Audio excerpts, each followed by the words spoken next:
Hi guys, இன்றைக்கி நம்ம சேனலில் பணியார சட்டியில் ரொம்பவே சுலபமான முறையில் லட்டு எப்படி செய்யுதுன்னு சொல்லிட்டு பார்க்கலாங்க. அதுக்கு 100 கிராம் அளவுக்கு நான் கடலை மாவு எடுத்திருக்கேங்க. 1 கப் அளவுக்கு கடலை மாவு எடுத்திருக்கேன். இதை வந்து வேறு ஒரு பாத்திரத்துக்கு மாற்றிக்கலாங்க. இது கூடவே 1 கப் அளவுக்கு தண்ணி எடுத்திருக்கேன். தண்ணியை கொஞ்சம் கொஞ்சமாக ஊற்றி வந்து கட்டிகள் எதுவும் இல்லாமல் நல்லா கலந்து விட்டுக்கலாம். தண்ணி எல்லாத்தையும் மொத்தமாக சேர்த்துடக்கூடாது, கொஞ்சம் கொஞ்சமாக ஊற்றி தான் மிக்ஸ் பண்ணிக்கணும். நான் அது வந்து 3/4 கப் அளவுக்கு தண்ணி சேர்த்துக்கிட்டேன். எனக்கு கரெக்டாக இருந்ததுங்க. நம்ம ஸ்பூனை வச்சு இந்த மாதிரி வந்து ஒரு ப்ளஸ் மாதிரி போட்டு பார்க்க சொல்லுவோம், அந்த கோடு மாதிரி வரணும். அப்போ தான் வந்து மாவு கரெக்டான பதத்துக்கு இருக்குதுன்னு அர்த்தம். பணியார சட்டியில் கொஞ்சமாக வந்து நான் ஆயில் சேர்த்துட்டேன் ஃபஸ்ட்டு. இது கூடவே கொஞ்சமாக வந்து நெய்யும் சேர்த்துக்கிட்டேன். நீங்கள் நெய் மட்டும் சேர்த்து கூட செய்யலாம், இல்லை ஆயிலில் மட்டும் சேர்த்து செய்யலாங்க. ஆயில் ஹீட் ஆனதுக்கப்புறமா மீடியமான ஃப்ளேமில் வச்சுட்டு நம்ம ரெடி பண்ணி வச்சுருக்க மாவை பணியாரங்களாக ஊற்றி எடுத்துக்கலாங்க.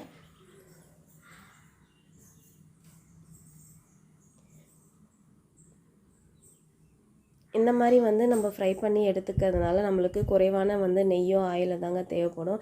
நீங்கள் வந்து அதிகமாக வந்து லிட்டர் கணக்கில் எண்ணெய் ஊற்றி வந்து பூந்தி பொரிக்கணும்னு சொல்லிட்டு அவசியம் கிடையாது. ஒரு சைடு கொஞ்சம் வெந்ததுக்கப்புறமா மறு சைடு வந்து திருப்பி விட்டு வேக வச்சு எடுத்துக்கலாம். இப்போ நல்லாவே வெந்துடுச்சு. எல்லாத்தையும் எடுத்துடலாங்க. எல்லாத்தையும் நல்லா ஆற விட்டுக்கலாம். நம்ம ரெடி பண்ணி வச்சுரு பணியாரம் எல்லாம் ஆறினதுக்கப்புறமா சின்ன சின்ன பீஸாக வந்து மிக்ஸி ஜாரில் சேர்த்துக்கலாங்க.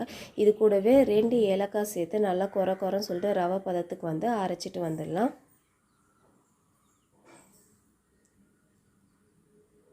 இப்போ பாருங்கள், இந்த அளவுக்கு வந்து நல்லா குறன்னு வந்து அரைச்சிட்டு வந்தாச்சு. நல்லா ரவை மாதிரி இருக்குது, உதிரி உதிரியாக. சுகர் சிரப் சேர்த்துக்காக நான் 1/2 கப் அளவுக்கு சர்க்கரை சேர்த்துக்கிறாங்க. இது கூடவே 1/4 கப் தண்ணி சேர்த்துக்கிறேன்.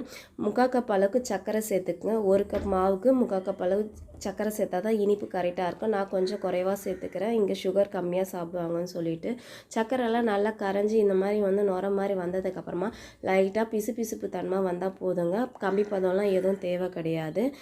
லோ ஃப்ளேமில் வச்சுட்டு நம்ம வந்து ரெடி பண்ணி வச்சுருக்கதை வந்து இதில் சேர்த்துட்டு எல்லாத்தையும் நல்லா மிக்ஸ் பண்ணி விட்டுடலாம். லோ ஃப்ளேமில் வச்சுட்டு ஒரு 2 நிமிஷம் போல் வந்து எல்லாத்தையும் நல்லா மிக்ஸ் பண்ணி விட்டுக்கலாங்க.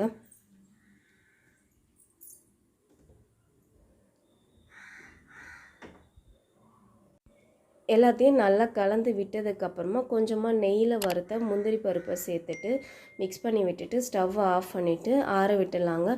மிதமான சூடு வந்ததுக்கப்புறமா நம்ம உருண்டைகளாக பிடிச்சி எடுத்துக்கலாம். ரொம்பவே டேஸ்டான நம்மளுடைய வந்து லட்டு ரெடி ஆகிடுச்சிங்க. ரொம்பவே சுவையாக இருக்கும். கண்டிப்பாக செஞ்சு பாருங்கள்.